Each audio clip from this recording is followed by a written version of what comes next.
Right, well, very good evening, everybody, and a belated Happy New Year to all of our members and viewers. We're actually really delighted to be able to interview one of our former players and arguably legend, Central Coast Mariners legend, Danny McBreen. Welcome to the OSC series of chats. Thanks for having me. Legend, I'm not too sure about that. Legend, I think we said before we got on here, but I'll go with it, mate. I'll go with it. Look, I think you'd certainly be very high on the list of most fans' favourite players of all time for your exploits with the club. And I think those of us that have been associated with the club over the journey will have many, many positive and happy memories of you as a player in a Central Coast Mariners jersey. And we really appreciate you giving up your time to speak with us this evening and for our fans to get to know you a little bit better. So I might just kick off by asking you, who would you say influenced your view of football, your desire to be a footballer when you were growing up? Was there someone that really inspired you to become a footballer? It was sort of in the blood, really. I think ever since I could walk, I had a ball at my foot. My dad was a footballer as well, so that was the whole reason we moved to Australia. Was Dad and three of his mates got scouted by Edgeworth Eagles at the time, playing in England, to come and play in Australia. So they came out here. I was born and came out 6 weeks later, and I just had a ball at my feet all the time. There was never anything else that I can remember ever wanting to do, really. I know I played a few other sports, but football was the main one. The other sports were just to fill in time around it. And it was Dad, really. Growing up, I was a Liverpool supporter, so players like Ian Rush was the big one for me.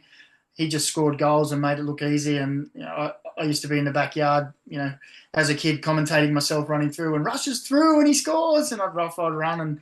And so Dad was a huge, huge influence. And he was the one that really, there was nowhere else I was ever going to go. So what year was that your father came over then, Danny? So 1977, that was when I was born. When Mum was pregnant, they got offered to come over. So he came over and Mum had to stay behind and have me. And then when I was 6 weeks old, we were able to fly. So we came over and joined Dad then. To the mighty Edgeworth Eagles. So your family's had quite a long-standing connection then with the Newcastle football scene by the sounds of things. Yeah.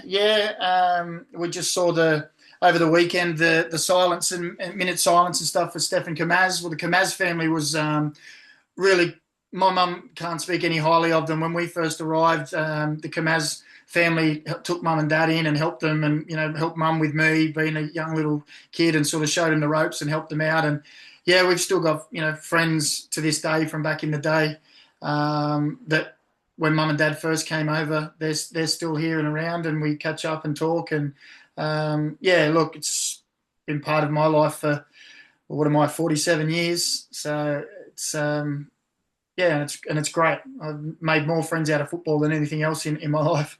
I think that's one of the things about football. It is a game across the class stratas, and it does make build incredibly strong friendships.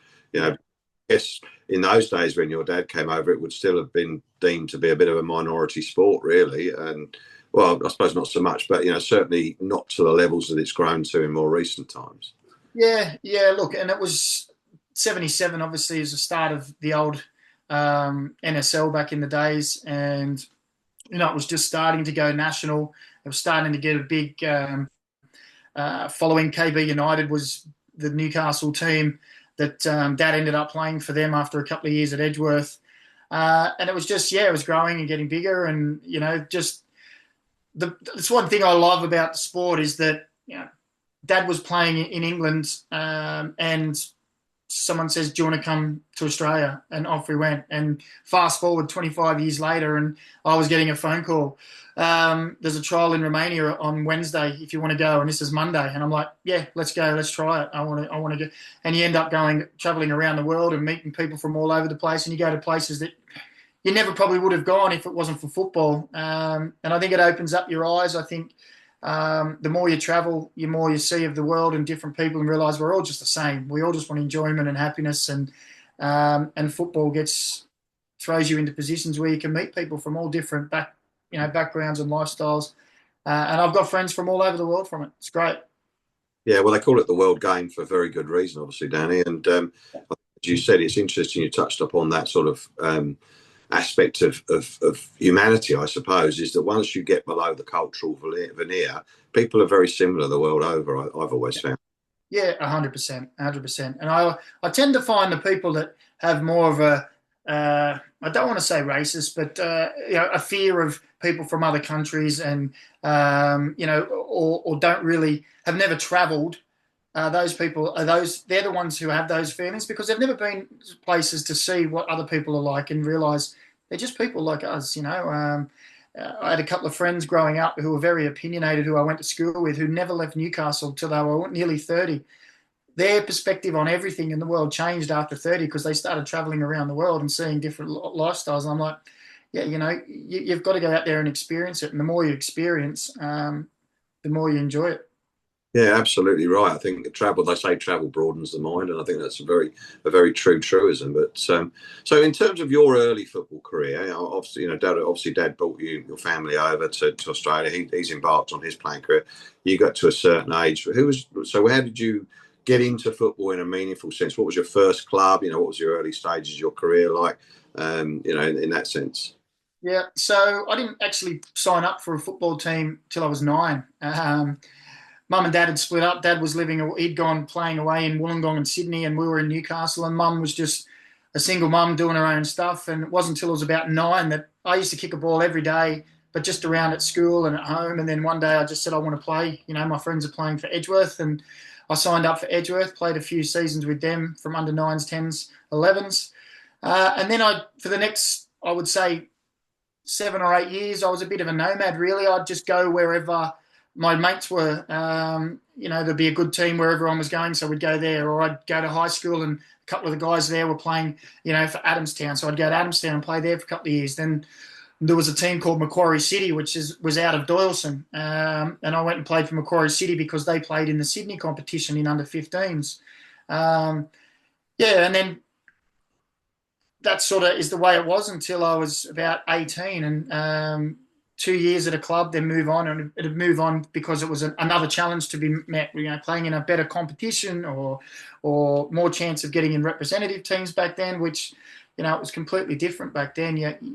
The representatives scene was, you'd play for Lake Macquarie in the local Northern New South Wales tournaments. From there, if you did well, you got picked in the Northern New South Wales team and went to the state, and then you could go to, if you did well there, you get picked for New South Wales and go to nationals. And was doing that all the way through till about 15s. And then at 18, I just wanted to go overseas. So I moved to England for a year to have a crack.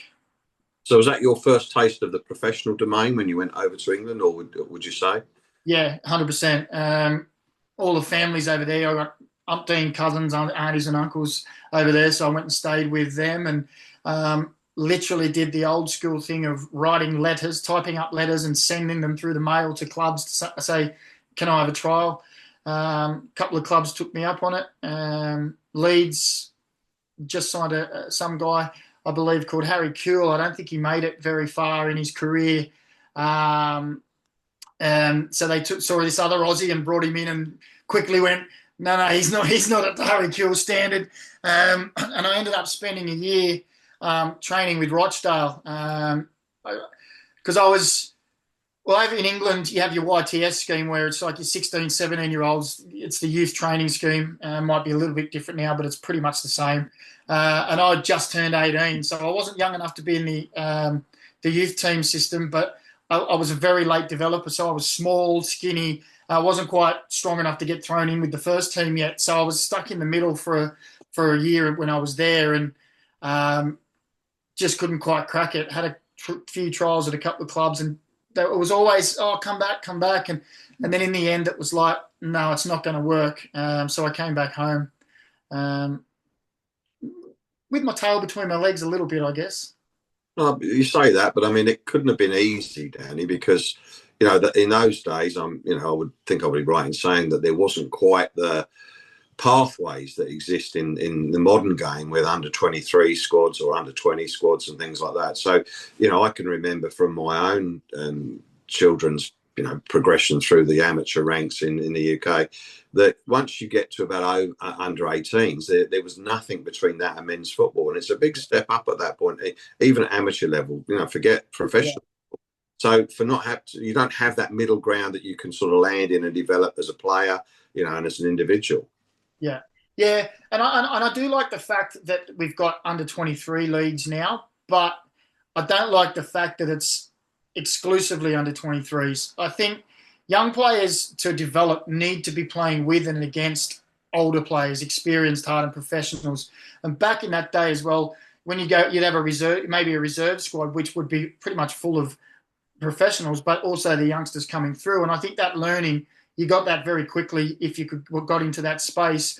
I think when you're playing in under 23 leagues exclusively without those senior pros coming back, you're losing a lot of learning there. You need a senior player or a few of them to give you a kick up the backside sometime, to put your arm around you sometimes when you make a mistake and go, don't worry about it, mate. We've all done it, and you look up to those older players. But you're right, to go from that where it's junior football or under 18s football to make that step to the professional is a big jump. And it's one where, because you also think when you go through each age group, you've got 16, 18 players in each age group. That's fine. At the top, there's a block because there's senior pros who don't want to go away either, that are still wanting to stay around for years. So all of a sudden, every year you go through and then bang, there's only one or two, sometimes if you're lucky, one or two that will make it through to the next level. So it's difficult. It's very, very hard. And that's why so little become true professionals. Yeah, I think people don't often appreciate just how small a percentage of all the hopefuls actually make it through to be able to earn, not just make the creme de la creme, but to make a living and a career out of it is a big ask. I think one of the things that struck me about probably the last 10 years in Australian football is how the academy spaces have made those pathways a bit more transparent. I wouldn't say they've made them any easier, but you can see that there's a pathway to first team football potentially. And, if they're getting the right kind of grounding in that academy space, they have a chance of making it at the senior level. But you still see a lot of these young players coming through, and some of them seem to breeze it, and others find the transition quite difficult into full-time training and full-time professional football playing. Yeah, and look, everybody's different. Some players you see at 16 and they're giants. They're already grown into men or women, and I was the opposite. I was tiny all the way through until about 19, and then when I got to 18, 19, I shot up maybe nearly a foot. My playing weight, for most of my career was between 83 to 86 kilos. At 18, 19, when I shot up to 6'1", I was 68 kilos. So I was pushing 20 kilos underneath. I was, it looked like I'd been starved out of in a concentration camp. I was real skinny. I had no chest. All my bones were sticking out because my development was way later than everyone else. And then over the course of the next 3 or 4 years, you hit the gym a little bit more. You start to get comfortable with the size of your body in the way that you move. And I didn't get my first professional contract till I was 23. And I hear so many people saying that, if you're not in the first team by 20, you're done and dusted. And I'm thinking, well, not everyone's the same. Some people will be in that first team at 16, 17. Some will take 23 till they get there. Jamie Vardy's the perfect example. I know he's one out of the, in the millions that the way his path goes, but everybody's different. And if you close that door off to some of these kids at 18, 19, even 20, you might be missing that talent from 20 to 23, those ones that are late developers. Oh, absolutely, and I think we've seen that even within our own team. Players like Tommy Rogic, weren't out of the box, ready-made footballers. They had the skills, but they had to learn how to play the game. And I mean, he came from a futsal background, so his challenge was a slightly different one, arguably. But no, it's encouraging to see so many young players coming into the A-League. That needs to be obviously tempered with having experienced heads, as you mentioned, around them to guide them and to help their development. But no, I think I have a lot of hope for where the professional game is headed in Australia. In terms of the pathways that are now available to some of these players. But I do sometimes worry that the flip side of that is that pathway can sometimes seem a little bit too easy for some of these young men and women. and they come into the game thinking they've already earned their stripes long before they actually have. And you're seeing, like you said, you mentioned earlier, you came back with your tail between your legs, and you would certainly not be alone by a long stretch, in terms of the number of young Australian players that have gone overseas thinking they're going to just basically cruise on up to the highest echelons, and only to find that it's a much more difficult path than they ever perhaps envisaged. But, I hope that the A-League can get to a point where players feel it's a worthwhile league to stay in for 3, 4, 5 seasons, however long that takes, so that they've got that. They've transitioned into that regularity of playing every week and having to deliver consistently every week. It's all very good having a fantastic season or a fantastic run of games, but the art of being a professional footballer is to deliver that week in, week out. Yeah, 100%. And that's a real skill and an art in itself, is deciding on which player is ready to go and when and how long. I think there are a few that go too early overseas, and I'll be honest, after speak to any player who's been overseas, we're very, very nice in Australia, as in players and the way we get treated, and we have small squads, so they're pretty tight, and when players come in, there's not really I wouldn't say too much ruthlessness. When you're overseas and you walk into a club and there's a squad, they have squads of 30 and 40 players, and you walk in straight away, sometimes that it's a hostile environment, because they're like, who's this guy? What position? First thing they ask, what position do you play? And that if you say, if it's a striker that asks, he's like, all right, you learn very quickly that either you're not going to get the ball off that guy in training, or one of him or his mates are going to smash you in training and see how you react. And that happens quite a lot. And that's that make or break, and if you're good enough and you're strong enough and you have enough character to go, well, I can take all that and stuff you, then you do get welcomed in. But sometimes, even when you sign at a club, players, their nose are out of joint. And, overseas, they're a lot better at, let's just say, being a bit of a about it. And that's not even to touch upon the issue with fans. I mean, the fans over there can literally bay for blood, can't they? I mean, you get reactions, you get fans getting upset here, but on a scale of magnitude, it's nothing compared to what you see in Europe. I mean, literally, death almost to some. Well, when I was in Romania, which was my first overseas club, we had the ultras turn up at training, about 20 of them, to demand. I think we'd lost 3 games in a row, and they turned up. Demanding to know what the hell was going on in the middle of a training session. Just walked onto the pitch, and our captain had quite a animated and exchange with them, telling them, to basically go stuff yourselves. We're working hard, and support the team. And they were like, "You better fix it." And I must admit, as the time, I was looking over where are all the exits from the training ground, because if this kicks off, I'm going to be the quickest player in this squad. But yeah, look, I had players, you go out after a game on a Saturday, and you'd be having a few beers, and someone would just come up and tap on the table and just say, "It's time you guys went home, huh?" And you're like, "All right, yep." Depending on where you are, what city, what country, some of the fans, they run the show. You need to know where to be, when not to be, and if you got told to go home, yeah, maybe it's time I go home and have a sleep. That's interesting. I've never heard anyone tell me that, but I guess it makes some sense. I mean, the tribalism of football globally, it varies from place to place, clearly, but in some parts of the world, it's life or death for some of these people, isn't it?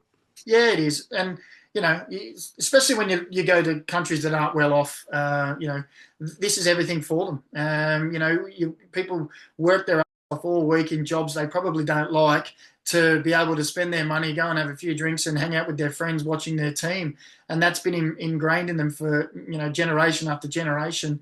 And that's their outlet. And, players come and go, and, you'd like to think that players do end up having an affinity with most of the clubs, or at least some of the clubs they've been with.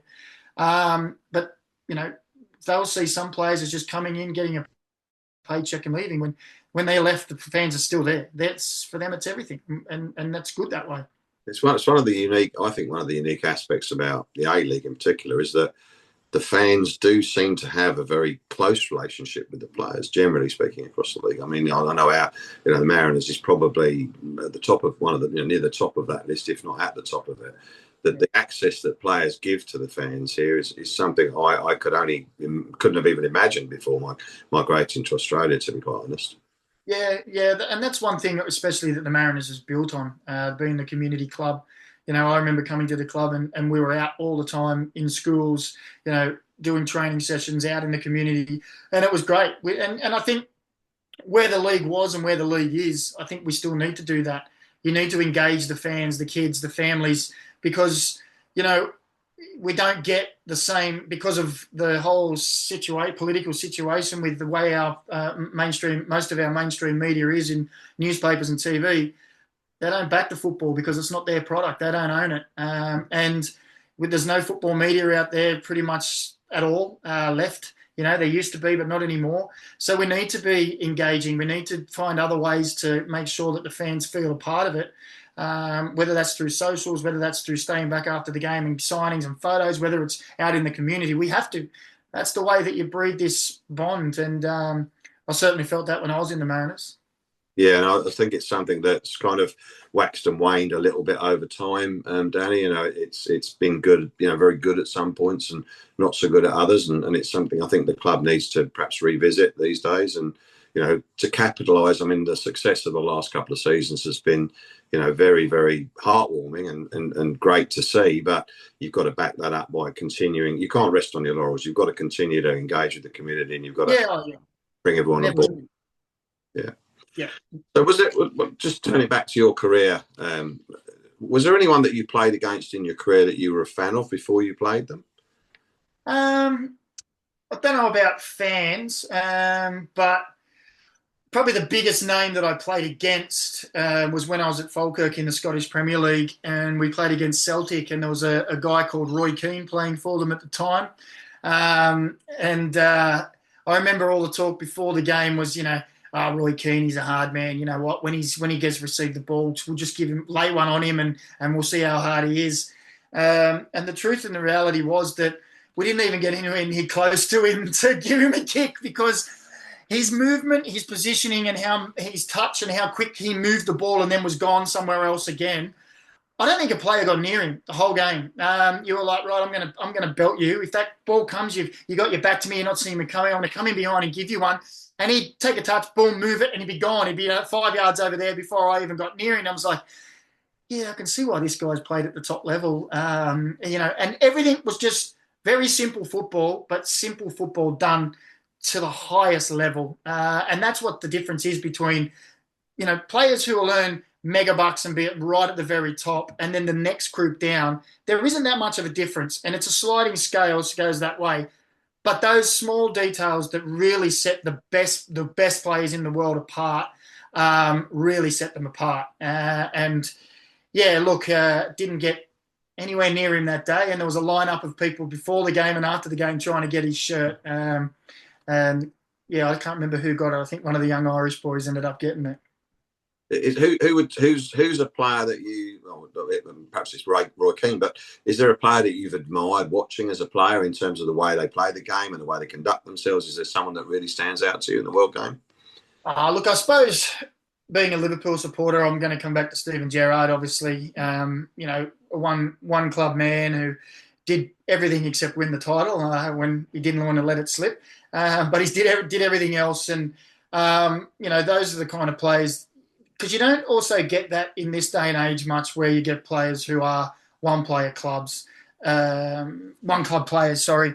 Totti is another one. Totti had all the chances in the world to go to, bigger and better clubs to go and, win trophies and stuff. And he was loyal and finally won his trophies with his club. And, those players who are, some of the best players in the world that are still loyal. And I know they're at big clubs anyway, and, the finances are fantastic, but it's not something that you see very much this day and age that happens. So those kind of players, are the ones that I look at with admiration. Yeah, it's interesting, the two you've picked out there, as you say, that they're probably a rare commodity in modern football, is that, the loyalty doesn't cut both ways always, but, to be loyal to your club when you could have had your head turned by bigger offers, is quite a laudable character, to have, I think.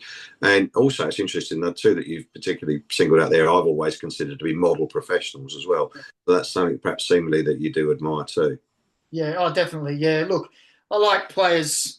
Don't get me wrong. I love your Zlatans and these kind of guys that entertain and characters as well. I like to muck around a little bit myself during my playing days. But yeah, look, you've got to have fun along the way. My ultimate thing is when you come back to football is why do we all start playing football? Why do we start going to football? Is because it's enjoyable and we love it. And if you're not enjoying it along the way, then something's gone awry, something's gone wrong, because you should be enjoying it. So those players that enjoy it, but there's a fine line between enjoying your time and then again going over the line to too far and distracting from what you're doing. But you have to enjoy it.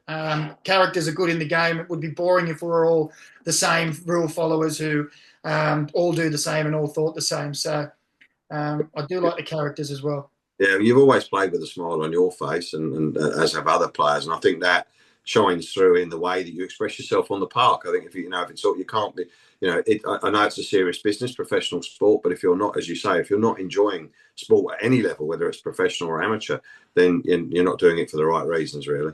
Yeah, exactly. And the other problem, I think, the other thing that I think is honesty. I think if you play, you can have crap games, you can make mistakes, you can miss goals, you can throw goals in, but if you put your hand up and say that's me, that's my fault, but you're giving everything for the club, and you're trying to turn things around. I think that goes a long way too with fans. That if you're working hard and you're putting everything into it, you can have a run of bad games, you can have a bad spell, but the fans know that you're giving everything you can to turn that around. Well, that goes a long way as well, and owning that as well is and not deflecting. I think is a big thing as well, that creates a bond with the fans. Yeah, absolutely. Being honest, were you disappointed when Jason Cummings broke your Golden Boot record for the season? Well, yes and no. Look, everyone loves to have records, don't they? And you want them to stay as long as possible. 19 goals, I always knew it was going to get beat. It wasn't, in the 20s. But look, I did have a chat to him after the grand final. I said, look, you've got the record for the most goals in the season and finals, but you were so lovely to leave me the season record of 17. So he left me one and he took the other one, which I'm quite happy with. That was nice of him to do that way for me. Yeah, absolutely. And talking about characters and people playing with a smile on their face, he certainly fitted into that category, didn't he? Yeah, he did. I like Jason right from the start.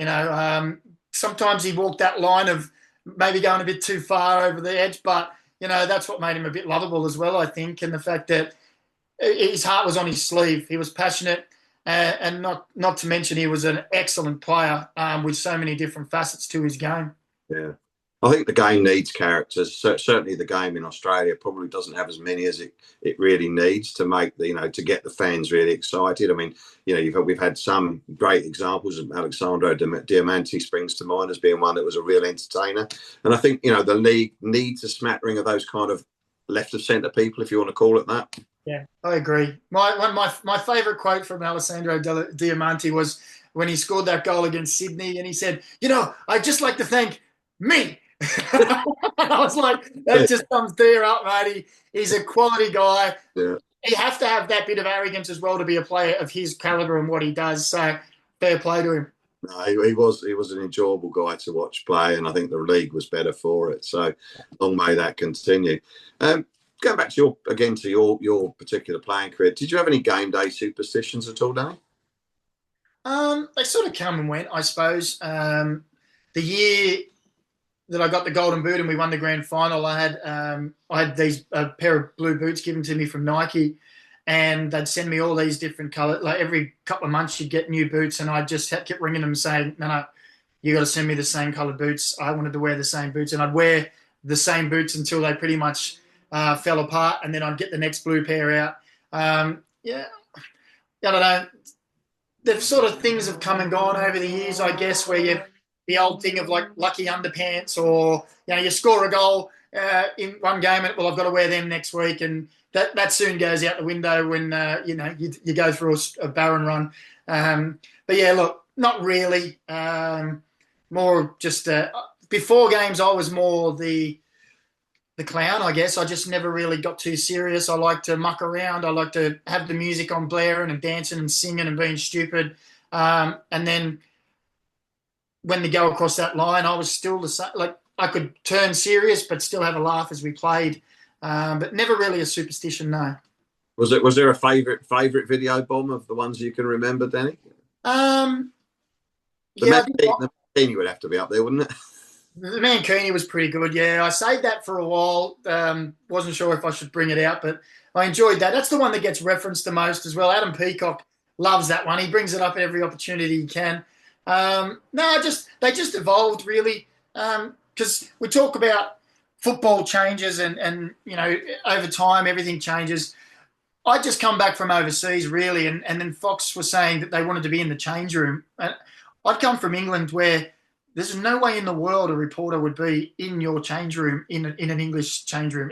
That was sacrosanct. No one went in there. And Arnie was the same. And I was like, Arnie, what's this? This is the one place we've got our own space. And I said, can I ruin the interviews? And he went, go for it. So we started off just throwing things behind the camera, and then next thing you know, we'd walk behind doing something stupid with a handbag or whatever, and then riding a skateboard, and then I'd be up on the shelves. And every week it just became, well, what can I do to try and top that, to try and make them stop coming in? And Kenny Horton, who is the floor manager, and he's a floor manager now for us at Channel 10, he hated me, because he's trying to do serious, and he's getting in his ear from the producers, get that guy out of there, stop doing this stuff. And well, I'm like, as long as Arnie says I can do it, mate, I'm doing it. And to this day, he never lets me forget that I used to ruin his life week in, week out. But yeah, look, again, it started off that we wanted to direct the interviews, and then it was just let's have some fun with it. And some good came from it in the end. We had Cam Quality jumped in, and a sponsor said they'd give $100 to Cam Quality every time I'd do something stupid and make someone laugh. So it became something good came out of it in the end. And I was just, again, as I said, just lighten the mood before games and muck around. You'd have thought, I mean, as much as it's surprising, I guess, that the serious side of it seemed to frown on it, it must have been ratings gold, mustn't it, really? Because I think most everyday people would have seen the funny side of that. Yeah, look, and I think, again, times have changed a little bit where where the players and the managers have gone a little bit more, it's hard for them to say much these days because they're so scrutinised, and they say, the same things. Oh, it's all about the credit to the boys, and it's a game of two halves, and we're working for next week. You're losing a bit of that personality. I think the broadcast is a little bit relaxed as well. They want to, because they realise, people want to see entertainment. They don't want it to be boring. So we encourage them to be a little bit off centre these days if we can get them to be. But, it's hard to do that sometimes. Yeah, it's a fine line, I guess, you've got to walk, isn't it, at times. Yeah. But just going back to your comment you made earlier about your blue boots, just out of curiosity, how long would a pair of boots last an average professional footballer? Is it 2 or 3 games? Is it half a dozen, or is it? Well, if you were Adam Kwasnik, they'd last the whole season because he didn't do much running in training. Now, look, you usually got a couple of pairs of boots sent to you every, depending on your sponsor, every couple of months. When you're training 4 days a week, pretty intense sessions, and then games every week, they did tend to break down pretty quickly. Some players who had good sponsors just liked new boots. They'd only like to wear them a few times and then that is it.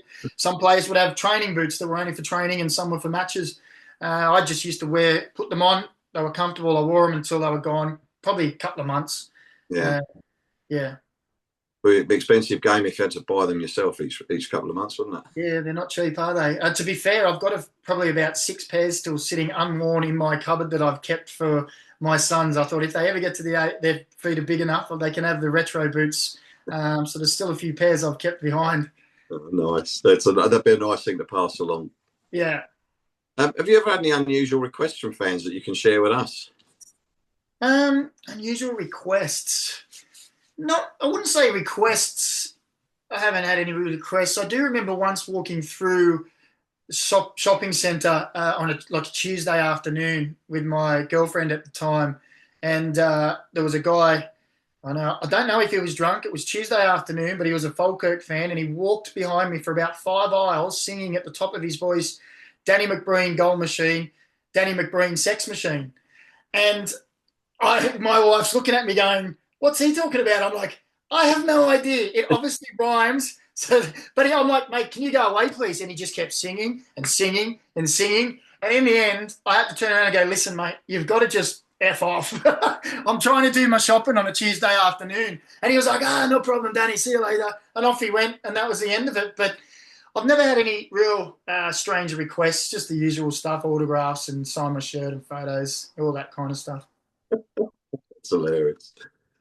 We've been, a little birdie's told us that in the lead up to the grand final at Combank Stadium year before last, that a number of fans cheered you from a pub and you're walking down Church Street in Parramatta. Do you still get an enjoyment or a thrill from that when fans recognise you and sort of acknowledge you? Yeah, look, it's always great to get that kind of stuff. The only problem is I would love to go and have a beer with them, but I was on my way to work, so I couldn't have a beer, and otherwise I would. Yeah, look, I love to go and have a beer with people, and it's great to get recognised as a former player and someone of the club. Who wouldn't? It's just a nice feeling, Like I said to you, I've really felt that sense of community at the Mariners. I'll never forget there was a Anzac Day, and we all went out as a team, and we were playing 2-up, and a few beers into the day, we were getting quite boisterous and head them up, and we're in there doing the heads up, and then we played an Asian Cup game. What's it called?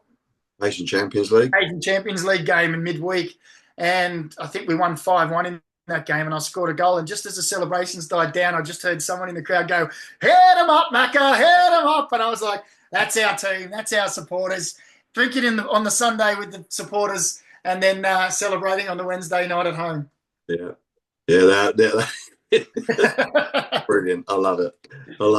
When you were playing overseas, what sort of things did you miss the most about home? Well, obviously you miss your family and your friends. That's the basic. I think that's what everyone misses. But for me, it was the beach. I've always been a bit of a beach bum. I like to get down the beach whenever I can, and just to be able to get down on the sand, have a swim, or get the surfboard out and try and surf. As much as I've been trying to do it for many years, I'm still garbage at it. Happy if I can stand up, but the beach was number one. That was the big thing. Apart from, as I said, family and friends, the beach was massive. Warm weather and the beach. So you might struggle to replicate that in certain do you have any future plans beyond commentating? For instance, are you continuing to study your higher coaching badges, and do you have any ambitions to coach professionally?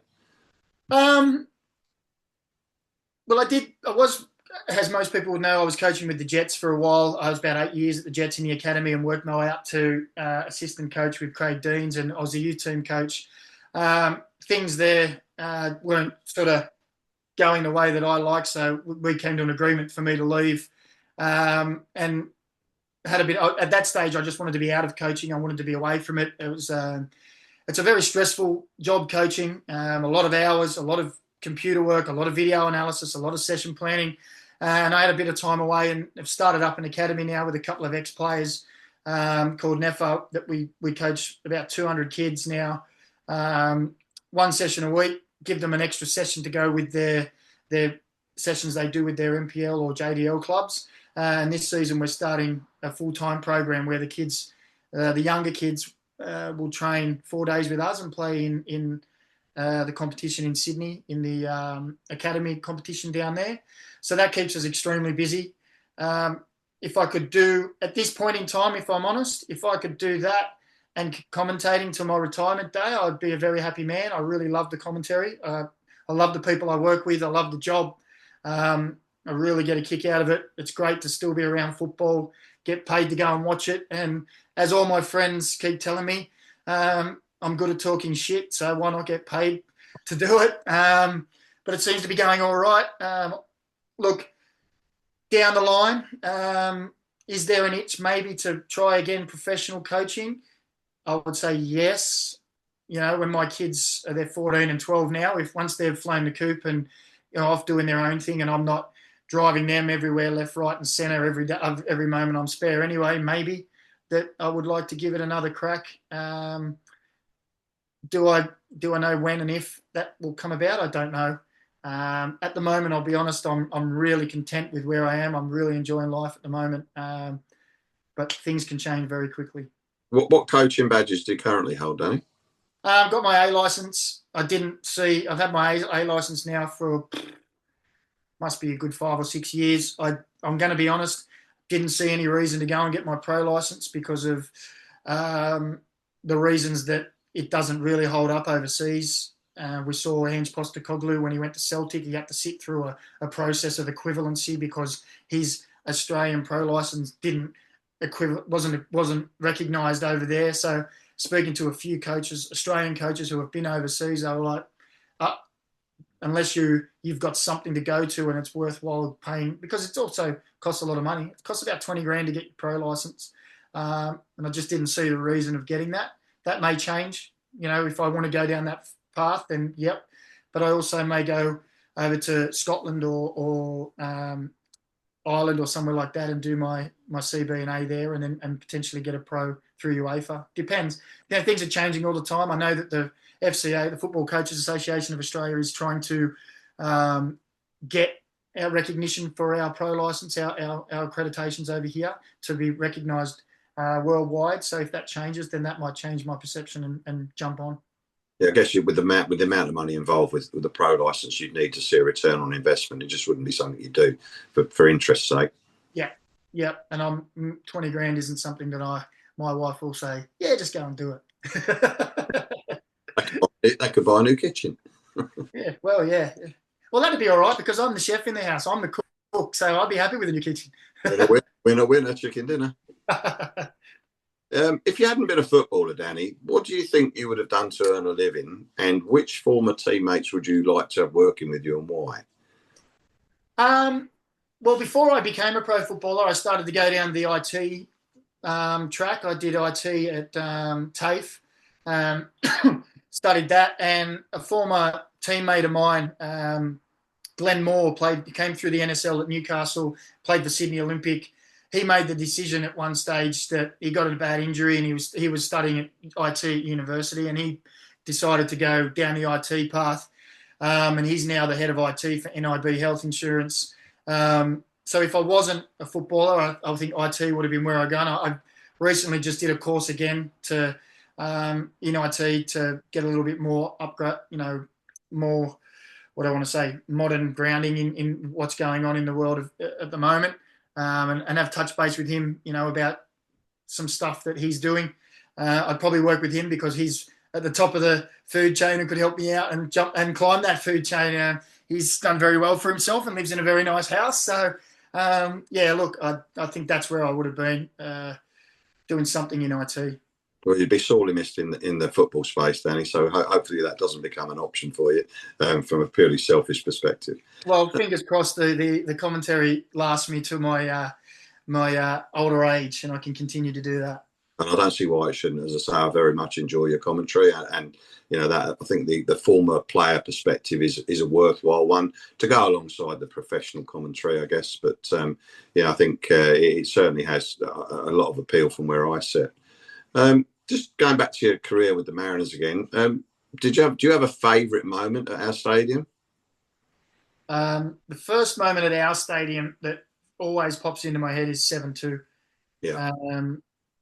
Just not every day you win 7-2 and score the first hat-trick for the club, so that sticks out in my mind. The other one that immediately comes behind it is the 1-0 win against Melbourne Victory, where I scored to get us into the grand final. That's probably a close second that comes into my mind, but those two, they were just special days.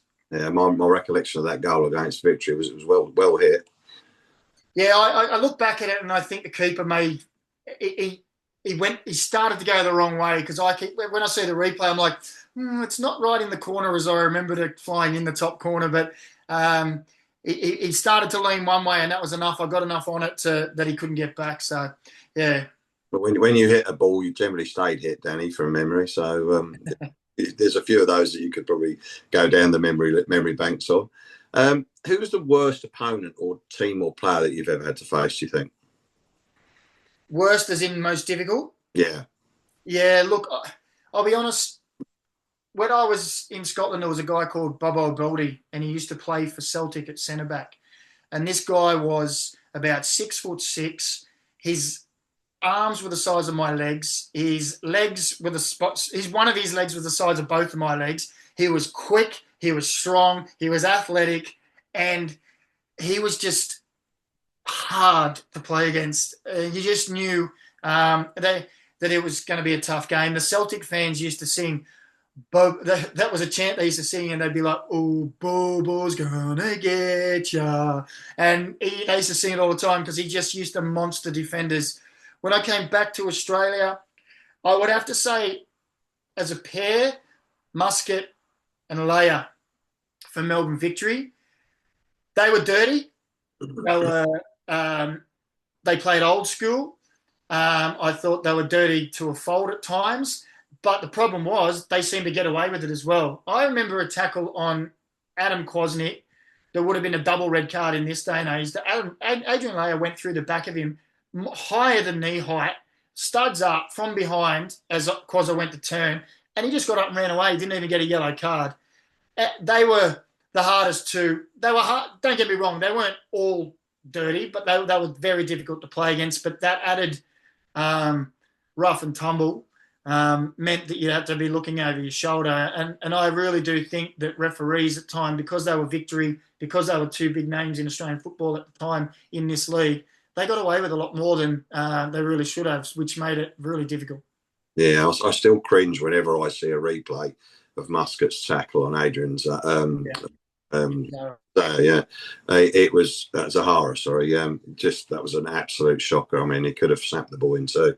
Yeah, and you could see. Look, his idea there was, I'm going to get the ball and I'm going to take the player, which is the old school mentality. That was what you could do. And he just, unfortunately, he was so intent on making sure he got the player, he missed the ball and sent him into orbit. It was disgusting. It's very lucky he didn't end his playing career, quite frankly. But as you say, I mean, there were a lot. I'm sure you've played against a lot of very hard men during your career. I mean, the game has evolved over time, maybe to the point now where you wonder whether it's gone too far the other way at times. Although, interestingly, when you watch the coverage this year, it's clear that the referees have been instructed to let play flow, and a lot more what you would consider to be fouls seem to be being waved away. Yeah. I guess there's a flip side to that, where sometimes you think, the whistle should have gone, and then the teams have, got an advantage from disadvantaging their opposition. So, I guess it's like everything in football. It's a yin and a yang, isn't it? It's a fine line, really, isn't it? All we want is that we want the gratuitous fouls to be gone from the game, and the cynical ones to be punished. We want the game to flow. I think there was a stage.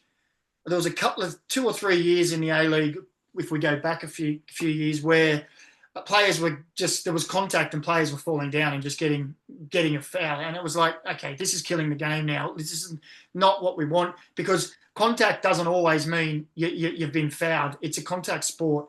And I think we were especially erring on the wrong side of that line, where everything was giving a free kick, where we want to see, there can be contact and a player has to ride the challenge and keep going, and it's not a foul. We want to see the game flow. We want to see contact. We want to see good, hard challenges that is legal, and we can play on with it without players thinking, oh my God, I'm going to get a yellow or a red card for something that clearly isn't. And I think if you go back 3 or 4 years, remember, I think we had something like 9 red cards in the first 4 or 5 rounds, and the game was going crazy, and the referees had to really wind it back, because yes, we want those bad tackles out, but the game still has to flow. It is a contact sport, and players, the art of riding a challenge was quickly going out of the game. Yeah, absolutely right. As I say, it's as soon as the rules change or an interpretation changes, players are trying to adapt to that immediately and get an advantage from it. I get that. I think the things that kind of irritate me as an everyday fan these days are there seems to be an awful lot of just casual fouling in and around the centre circle where they're breaking up attacking play and they don't get penalised for it. And the one thing my pet hate is where they grab a shirt, and when a player's beaten them and they grab a shirt and pull it back. That for me should be an automatic yellow card every single time it happens, and players would soon stop doing it. Yep, exactly. And that was my argument too with the diving in football. If you don't give the free kick and you just go get up, they stop doing it straight away. And if they do it again, we'll book them. They won't do it again. Yeah. But you very rarely saw someone get a second yellow for diving because do we give him a red card for that? Yeah, do it. Then they won't do it next time, and everyone else will go, oh, he got sent off for that. I might not do it. But I think that's coming back the other way now. I think that's starting to. I would say we've got less and less of that in the game. But you're right. Those cynical fouls, like first minute, a breakaway is happening and they pull them back by the shirt, book them. Doesn't matter if it's the first minute or 90th minute. It's the same foul. And it just allows the game to flow. It takes the cynicism out of the game. I think that's what I dislike about it the most. Anyone can miss time a tackle. All know that. They can read it wrong. They can lose their footing, whatever it might be. It can look ugly. I mean, it can happen. But when you make the decision to pull a player's shirt, it's a conscious choice. Yeah, exactly. Mm-hmm. So just going back, so as a Mariners, stalwart, how did it feel when we beat Newcastle when you were playing for us, and when you lived in that area? Did you cop any flack from Jets fans, or how did that go down? Well, the whole time I played at the Mariners, I lived on the coast. But I do have mates that I grew up with and lots of friends, actually, that were Jets fans, and some still are. And one of them in particular still gives me grief about it to this day, years after. He always used to call me a dirty jippo. And I don't know, you're not allowed to say that stuff anymore, but that's what he called me. It wasn't me, that was him. I know you can't say it. He doesn't call me that anymore. But yeah, he'd call me scum. He'd call me everything. But we'd still be sitting having a beer together. And it was good. It was always nice. It's a derby, isn't it? You want to score in a derby. And it was my first ever professional team. So you want to get one against your old teams. And if I'm being honest, when I was overseas, one of the first clubs I reached out to was Newcastle. I'd like to come back to Australia. Would you like me to come back? And they didn't want me. And went to Fury, got to Fury, and even then, I had an agent at the time, and he reached out to Newcastle. Didn't want me. Mariners came in, and I was more than happy to come to the Mariners.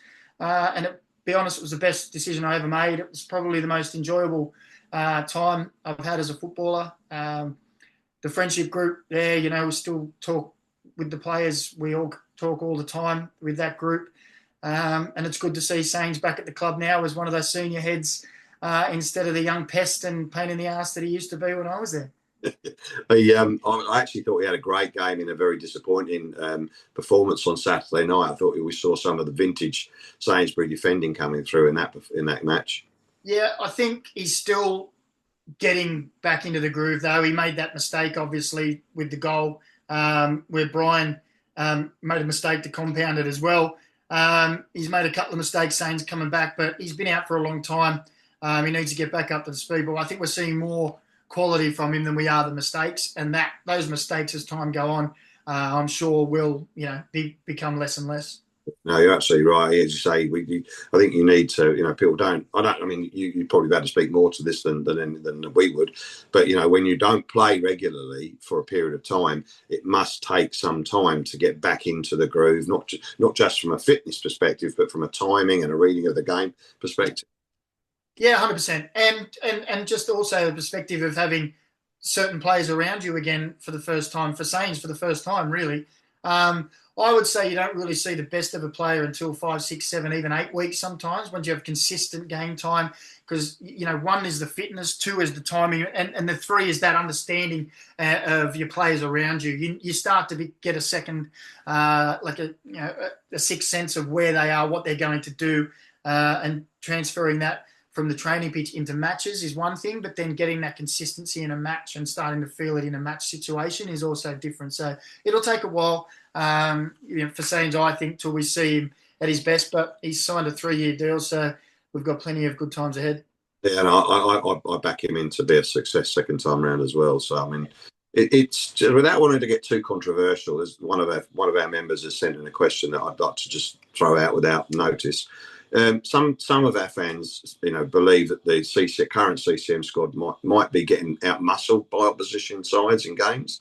But probably the most obvious, well, apart from the Sydney, I wouldn't say they were out muscled by Sydney on Saturday. I think they were just outplayed. But the game, for example, against Auckland, the loss to Auckland. Do you feel that the current team has lost some of the physical component of their game if compared to sides you've watched in the past? I wouldn't say it's the physical side of the thing. I think they do bring a little bit of pressure on themselves now. We've been blessed the last 3 years or so with the attacking quality that we've had at the Mariners. When you go back through the attacking players that we've had and the outlets that we've had, the creative players, the free-flowing football we have had to watch, I think you start to take that for granted at how much that takes the pressure off teams at the back.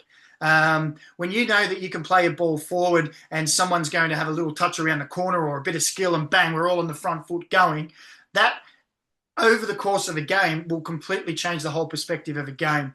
When we look at the moment where I'm seeing, DePizio out, he was going to be, for me, I think Jacko was really thinking he was going to be a massive breakout season for him this year to be the consistent player that's going to create and cause problems for opposition. So he hasn't been there.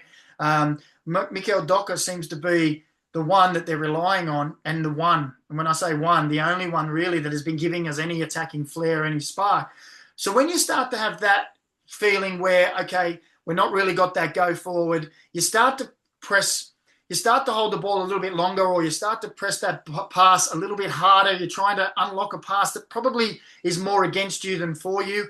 I think of Brian Kaltak, for example. I try to think of, in the last 2 years, the amount of times I could count him giving the ball away from the back on one hand, probably. He's been that good on the ball. This year, I find that maybe, is he trying, because they don't have as many attacking outlets and they're a little bit stifled, is he trying to find that killer pass a little bit more? Is he taking any extra touch for waiting for something to happen and getting caught on the ball? These little things that are only small little details completely affect the flow of the game. And when the ball keeps coming back and you feel like there's no outlet, I just think the pressure just slowly builds and builds and builds until you get to that point where it's like, boom, the dam has to burst. And we're just struggling. And I think it's that final third that's killing us at the moment. We don't have enough creative players on the park. And I don't think that we haven't got a Jason Cummings type player that could turn it in a second with himself, or we're giving enough, he could do something in the box and smash in a goal. Yeah, I think you're absolutely right. I mean, I thought it was remarkable, really, that the club managed to turn the trick of losing all of those players from the 2022-23 grand final and put together the team that did as well as it did for 23-24. So that's a tough trick to repeat, and let alone I think that's, as much as that's a difficult trick to repeat.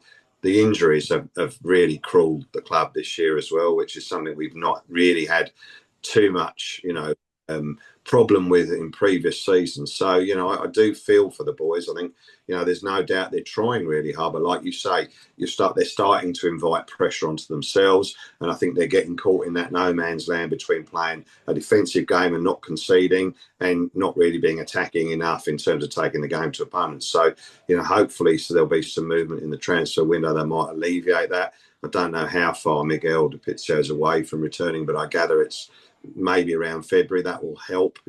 Obviously losing Tappy was a huge blow, because he was so consistent in the last season and would have I think kicked on from there.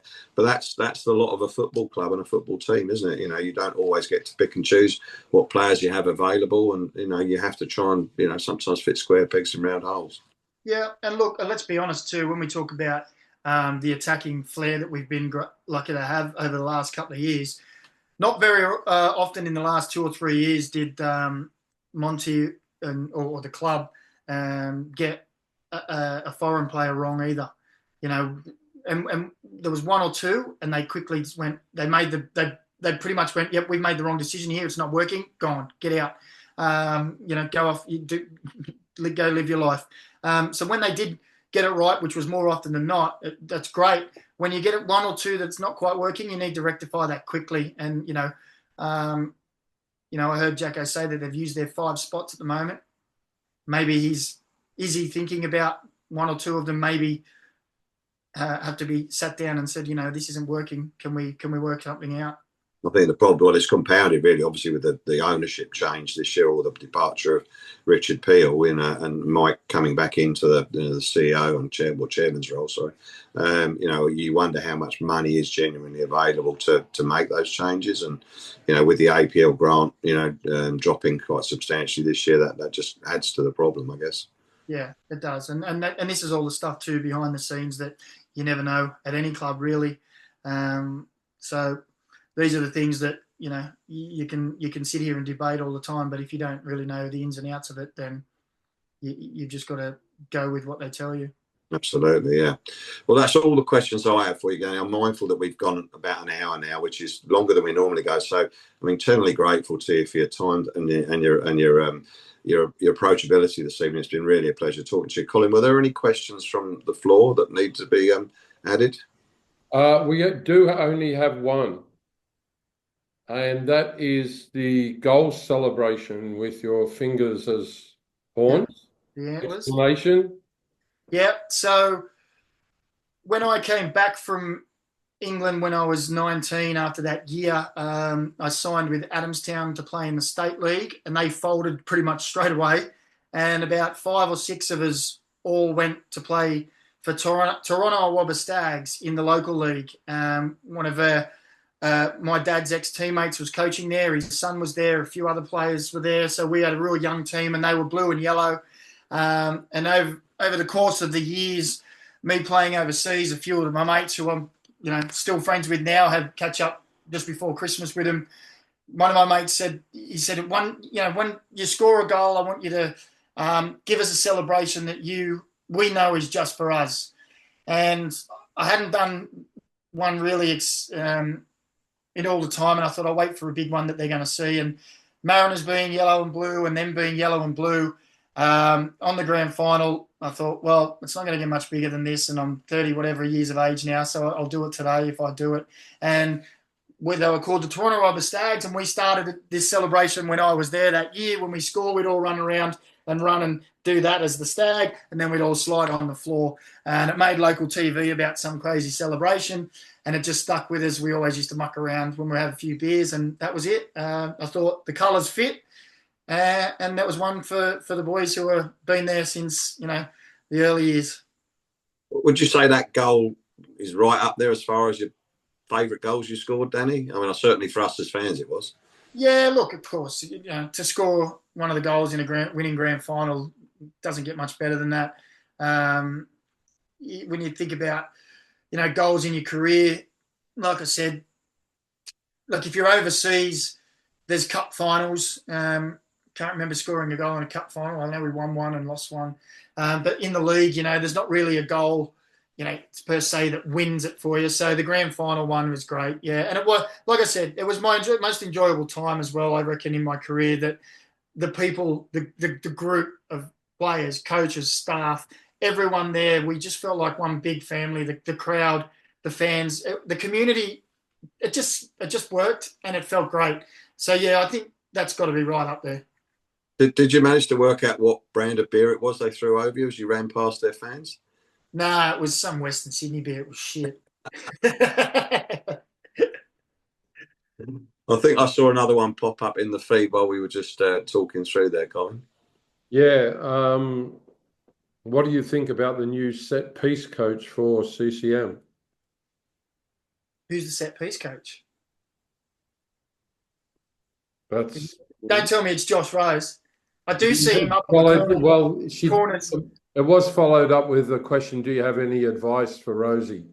Yeah, stay on the post. If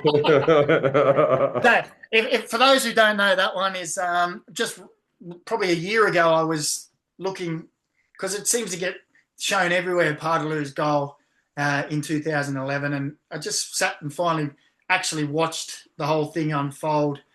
and I've got a few. We always thought we always know Pedge was fouled, and it should have been a foul. Yeah. I tried to clear it out for a throw in, but was playing as a 6 and not put it out for a corner. Sorry, Swanee should have won a header. But after all of that stuff, I noticed where the ball goes in, it was right next to the post, where a certain Josh Rose had just taken a step in towards Matt Ryan. And I think I sent him a text message. I said, stay on your effing post. Took me about 11 years to work that one out, but we got there. I think he's been hiding, hoping no one would ever call him out on it since. But look, we'll let it go now, eh? I'm sure he's learnt from his mistakes and he's teaching the boys now the right things to do. Excellent. Is that why you declined the invitation for tonight? He knows if we get on together, he's only going to cop it. There's nothing wrong with throwing your teammates under the bus, Danny. Oh, 100%. That's the best thing in life is getting one over your teammates, giving them shit, and beating them in a 5-a-side in training. Yeah. That was some of the most aggressive sessions you could have. I just noticed there's one more question on my list that was on the second page, and I didn't see it until just now. Who's the best coach you ever worked under, Danny? Arnie. Yeah, without a doubt. I know that, yeah. Do you think he'll come back to Australian club football? Good question. He's getting on a bit, isn't he? Don't tell him I said that, because he'll be on the phone to me straight away. I won't take umbrage because he's born on the same day and the same year as me. Oh, right. Sorry, mate. Yeah, so now I'm going to get two angry phone calls. Look, I'm not sure. I think he'd like to try his hand overseas. That's just from the gist I get from it. When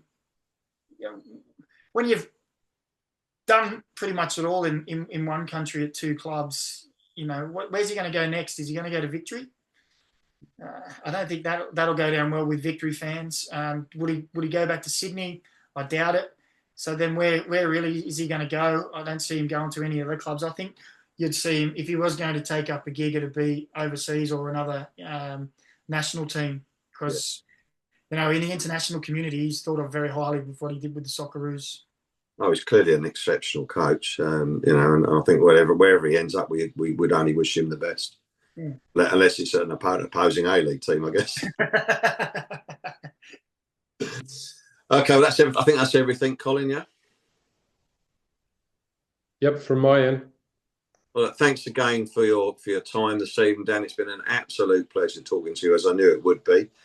We wish you well in wherever your career takes you, both off the field and perhaps back on the field at some point. And it's been great talking to you this evening. No, really enjoyed it. Thanks for having me on, and I'll see you all in Industry Group in the next couple of weeks. We'll look forward to it. Thanks, guys. Thanks.